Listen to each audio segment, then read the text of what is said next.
This video is to prepare you for 3 different labs that you are going to conduct. The first lab is titled The Basics. The objective for this lab is to identify and label magnetic poles and observe how magnets interact with each other.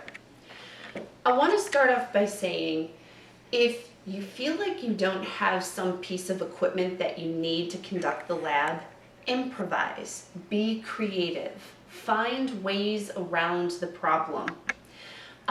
In the basics, you are asked to utilize 2 magnets.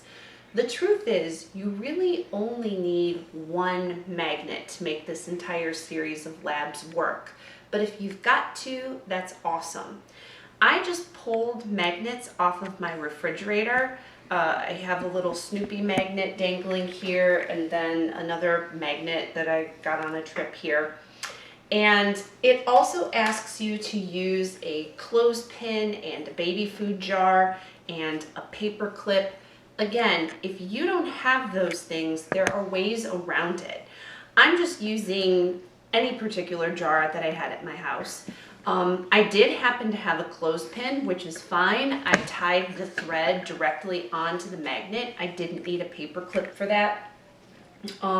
Truth be told, you don't even actually need a clothespin or a jar to figure out which is the north pole of your magnet and which is the south pole of your magnet.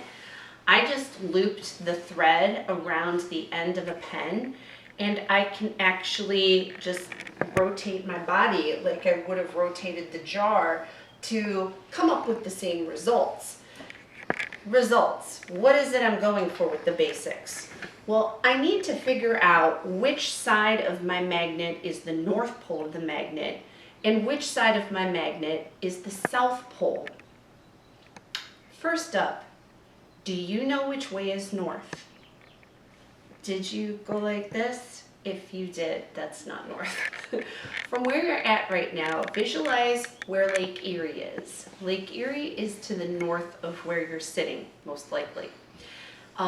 Keeping that in mind, orient your experiment so that you are facing north. It'll just help you keep everything straight in your head.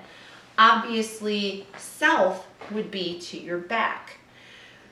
As amazing as this is, when you dangle a magnet, even one that's come off of your refrigerator, by a thread in Earth's magnetosphere, that magnet will line up with Earth's magnetic field lines. And you can see that happening with the kitchen magnet that I've got right here in front of me.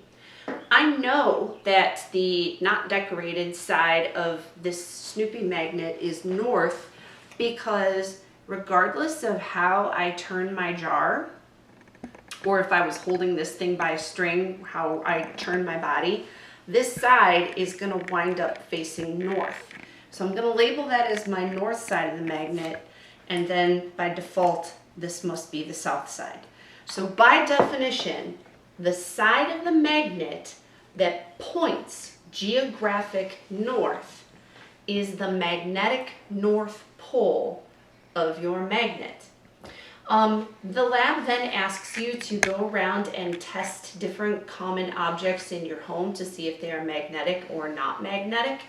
I do recommend that you not hold the magnet up to a computer screen or a television screen. If you hold magnets up to things that have cathode ray tubes, a little old-fashioned, I know, but the magnets can damage those screens, I should say. So just keep magnets away from electronic devices. The next lab is titled Build a Compass.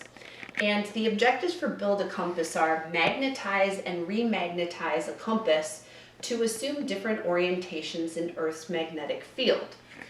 For Build a Compass, you are asked if you are able to print out a pattern for the base of the compass. If you don't have a printer, don't freak out. It's okay. You could simply freehand something on a piece of paper and it'll work just fine. What you're going to do is you are going to cut out the base, it looks like a big oval, and you're gonna fold along the dotted lines. Once you've got those 3 folds put in, I recommend, and as far as pins go, if you have pins laying around the house, great.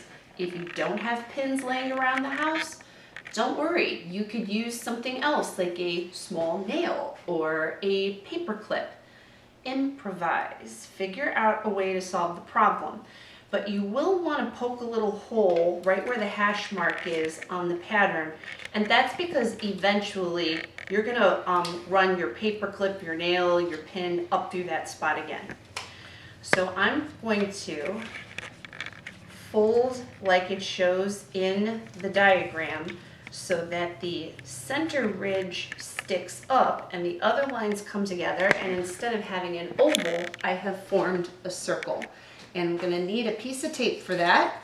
Again, if you don't have masking tape, don't worry about it. Just use any old piece of tape that you might have. I am not asking you to go to the store for any of this. Please do not go to the store for anything. Just use what you've got around your home and do the best you can. That's all we can ask in this situation. All right. So now that I've got the bottom of my compass base taped, I'm going to poke my pin through the paper base and stick it through the middle of the paper there, and that's the base, the pivot upon which the top of my compass is going to sit.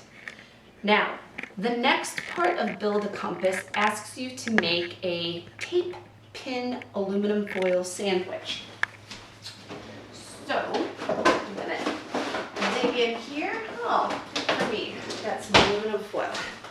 And I'm going to make my tape pin sandwich. You only need a little bit of aluminum foil, about this much.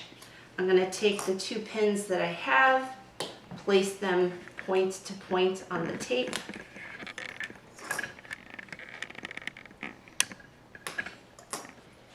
Tape is sticky, sticking to my fingers. There we go. And trim my foil a little bit, so I've got about this much. Put it on there. So it goes tape, pins, foil. And then finally, I'm going to fold the foil first this way and now that way so that I've made a point. And this is going to be the freely spinning top part of my compass. Aha! But I can see I have to make a modification. Right now, I notice that my top is too big. This is real science. I've encountered a problem, but I'm going to fix my problem. I need to trim this, and I got to reinsert the pin. Okay, because otherwise it was just going to be too big and not clear the base. So put down my pins.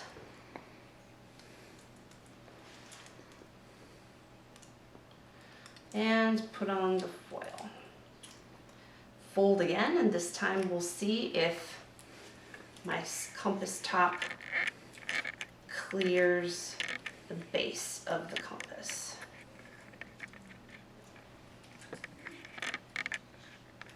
And place it on. And much better this time. Okay, so I have to balance it out a little bit. It's not perfectly balanced, but I'll get there. No worries. The next 2 parts of this, you're asked to color one of the pins. How are you going to color one of the pins? Well, if you have a permanent marker, you could do that.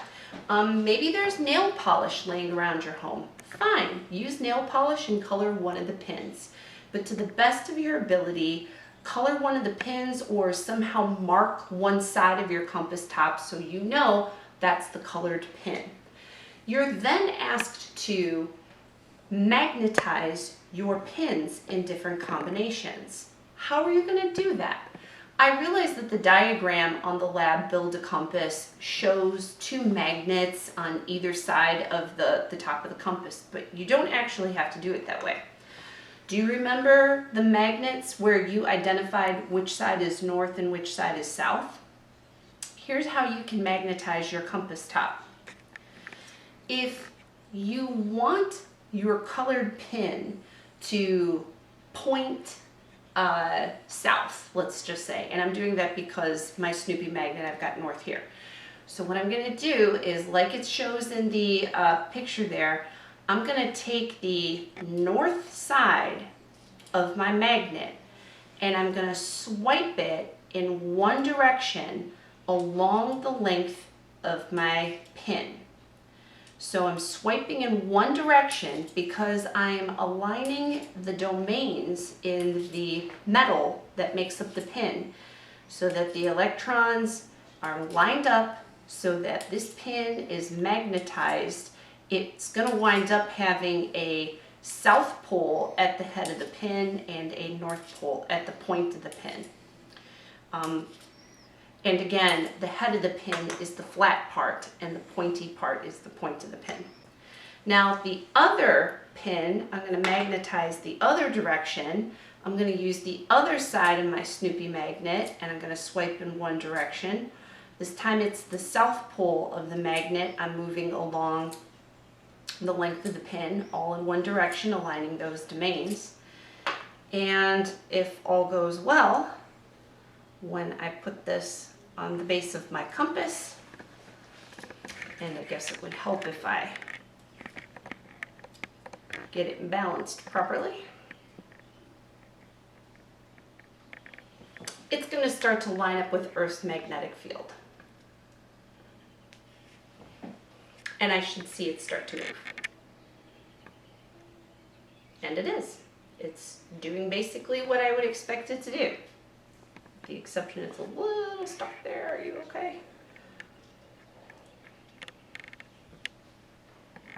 All right. We got it basically doing what I needed to do.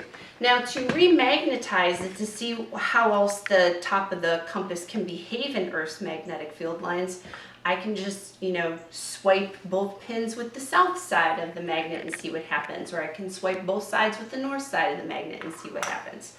Mess around with it, have some fun. Last but not least, the third lab is angle of declination.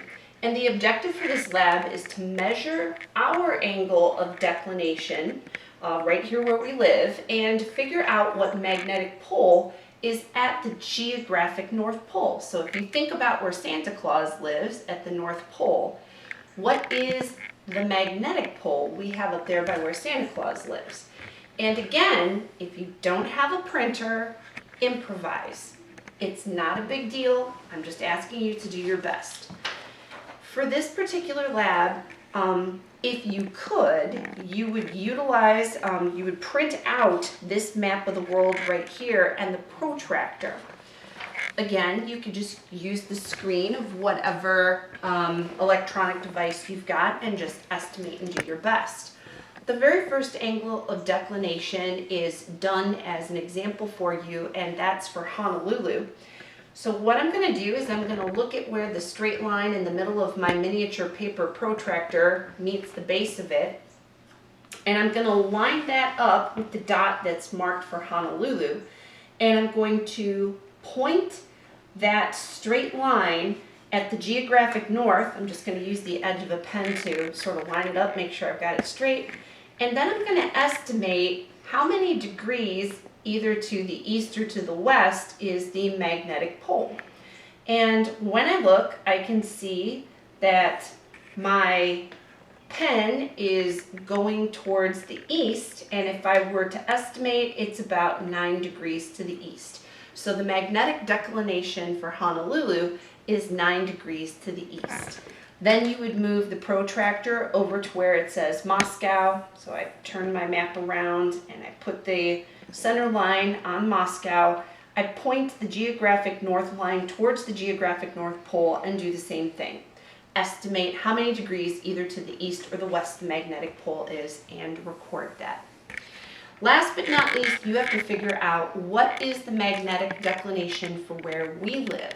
And if you have successfully created your own compass, you're going to notice that the needle you have magnetized to point geographic north does not point straight geographic north. I want you to estimate, which way is it off by? Is it off to the east or is it off to the west? And in your opinion, how many degrees to the east or the west is it off? Good luck. I hope you have a lot of fun. This is meant for you to enjoy.